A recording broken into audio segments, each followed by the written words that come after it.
Assalamualaikum warahmatullahi wabarakatuh.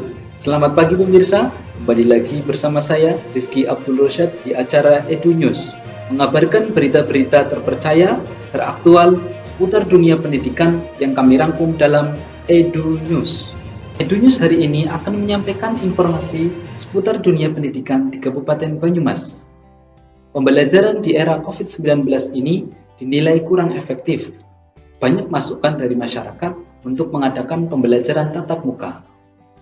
Untuk mengatasi hal tersebut, pemerintahan Kabupaten Banyumas melalui Bupati Banyumas mengadakan pertemuan dengan stakeholder terkait, yaitu Dinas Pendidikan, Kepala Dinas Kesehatan, MKKS, Musyawarah Kerja Kepala Sekolah, Dewan Guru, serta wali siswa untuk membahas bagaimana ke depannya pembelajaran di Kabupaten Banyumas agar berjalan efektif, efisien, dan mencapai tujuan yang telah ditentukan. Oke, selanjutnya kita akan melihat ulasan musyawarah yang dilakukan oleh Bupati Banyumas serta stakeholder yang lainnya. Mari kita lihat bersama. Assalamualaikum warahmatullahi wabarakatuh. Salam sejahtera untuk kita semua. Merdeka. Merdeka. Bapak Ibu, masyarakat Banyumas yang saya cintai, saya malam ini kedayawan tamu dari perwakilan para orang tua siswa melalui MKKS, yaitu para kepala sekolah di Kabupaten Banyumas MKKS ini.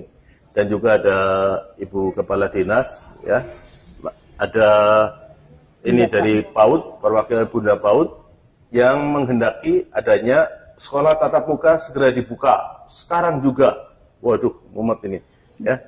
Maka kemudian saya panggil, saya undang ini dari Dinas Kesehatan yang menangani penanggulangan pencegahan COVID-19, nanti juga akan membahasnya.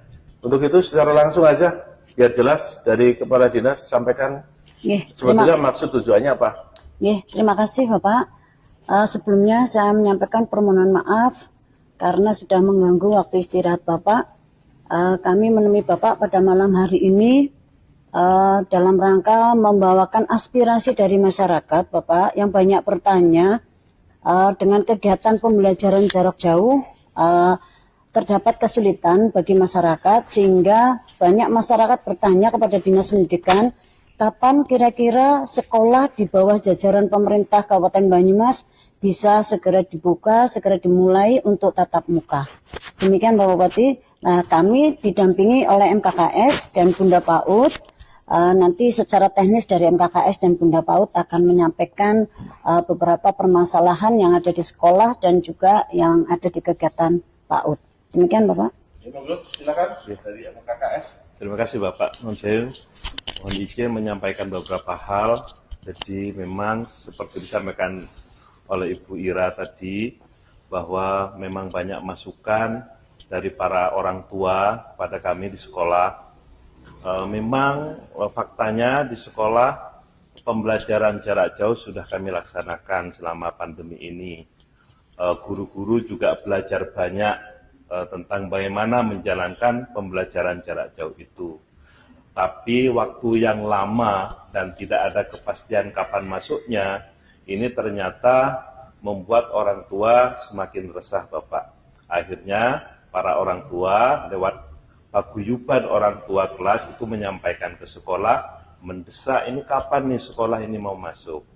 Nah, fakta yang lain adalah memang pengelolaan kelas melalui pembelajaran jarak jauh ini juga mengalami kesulitan dan tidak efektif.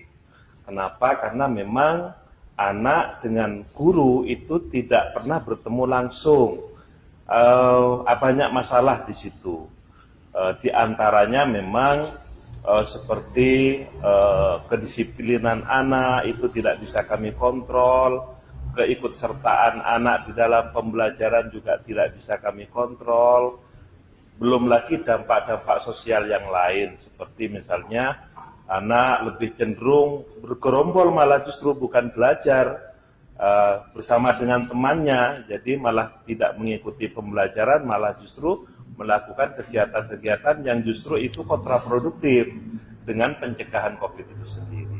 Nah, untuk itu kepada Bapak Bupati kami mohon barangkali memungkinkan ada kebijakan agar sekolah ini bisa dibuka mungkin secara bertahap.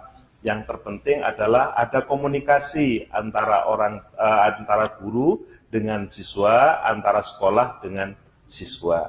Barangkali itu Bapak permohonan kami. Mohon maaf, terima kasih. Kalau ada tambahkan? Ya, terima kasih. Mohon maaf Bapak Bupati. Menambah yang disampaikan oleh Ibu Kepala Dinas dan Ketua MKKS bahwa sekolah guru-guru sudah berusaha untuk melaksanakan pembelajaran yang menarik, yang baik, yang tidak membosankan melalui kegiatan-kegiatan mengikuti seminar, IHT, baik yang dilaksanakan oleh dinas, oleh MKKS maupun lembaga-lembaga lain yang terkait, lembaga-lembaga yang peduli pada pendidikan. Akan tapi karena waktu yang sudah cukup lama, kita belajar di rumah mulai Maret sampai Agustus, sudah hampir 6 bulan, sehingga menjadikan keterikatan rasa status pelajarnya hilang, sehingga disinyalir ada pelajar yang masuk PANG. Beberapa minggu yang lalu pada saat sekolah mendatangkan siswa mengambil buku perpus, jauh Bapak Bupati, banyak anak-anak yang sudah gondrong, sudah disemir, dan itu barangkali tanda-tanda PANG juga, Pak. Jadi mohon apa yang disampaikan oleh Ibu Kepala Dinas, oleh Ketua MKKS yang menyalurkan aspirasi siswa, aspirasi orang tua untuk bisa diakomodir, sehingga dampak-dampak dari belajar di rumah yang konsepnya adalah belajar di rumah akan tetapi lebih berdampak negatif pada penyimpangan-penyimpangan itu bisa terkendali dengan ada kesempatan anak datang ke sekolah untuk berkomunikasi dengan guru. Demikian, terima kasih Bapak. Ini istri saya itu ikutan Bunda Paut, anak pakai Bapak pilih paut ini. Iya, saya beberapa kali ada keluhan baik dari para tutor PAUD, guru PAUD, orang tua. Ini banyak sekali yang meminta juga tatap muka. Dia pokoknya janji anak-anak pasti pakai masker. Pokoknya kita siap untuk mengawal anak-anak. Yang kedua, bimba-bimba AIUEO ini dibuka, sementara PAUD nggak boleh, tetapi bimba-bimba ini di beberapa wilayah ini dibuka, dan padahal ini kan tidak berizin, Ibu Ira, tidak berizin.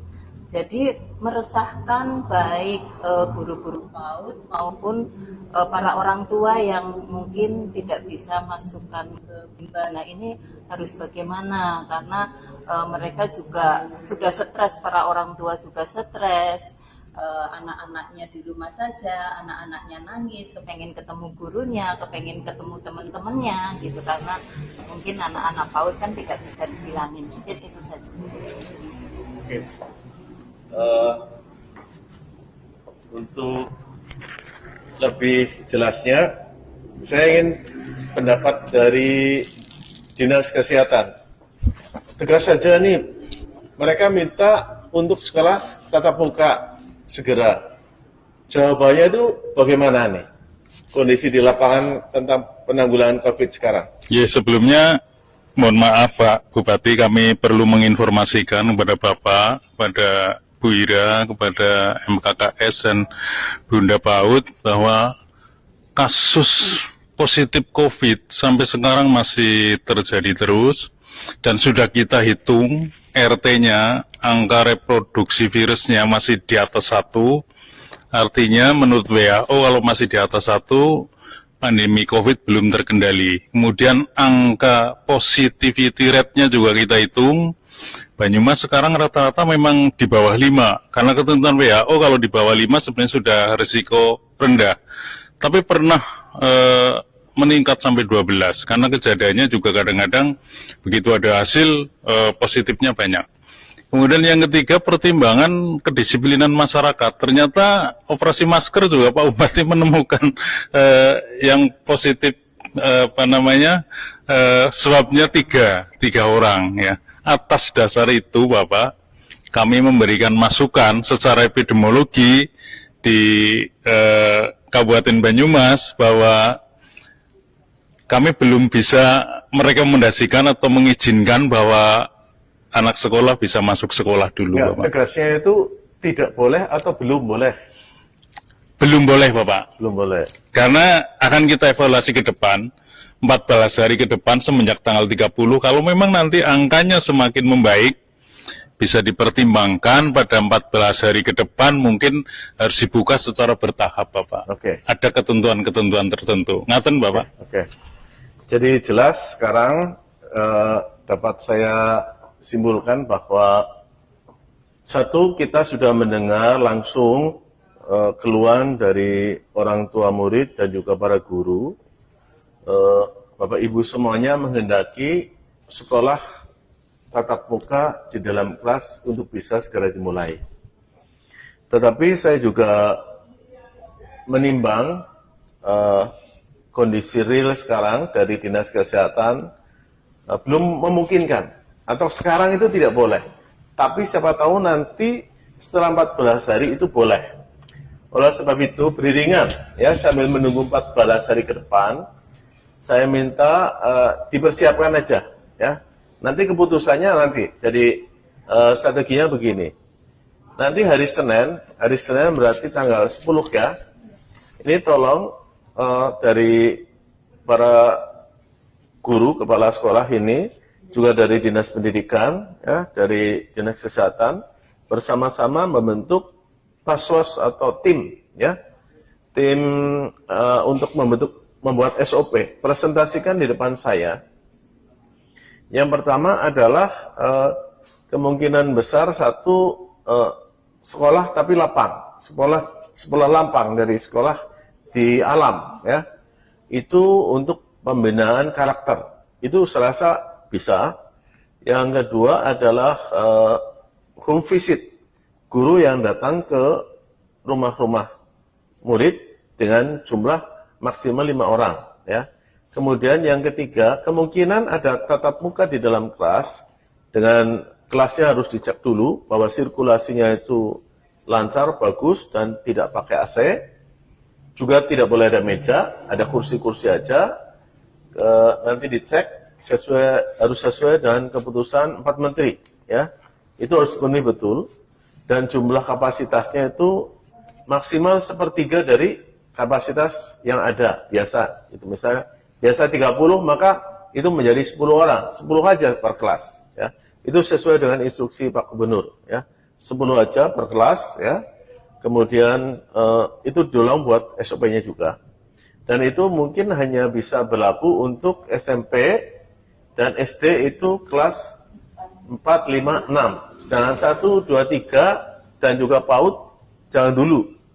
Nanti kita akan bahas gelombang berikutnya setelah kini dapat kita selesaikan dengan baik dan dapat kita kontrol dengan baik. Nanti juga harus ada program yang untuk mengontrol semuanya secara real time setiap hari, supaya kalau ada pelanggaran-pelanggaran dapat kita atasi bersama.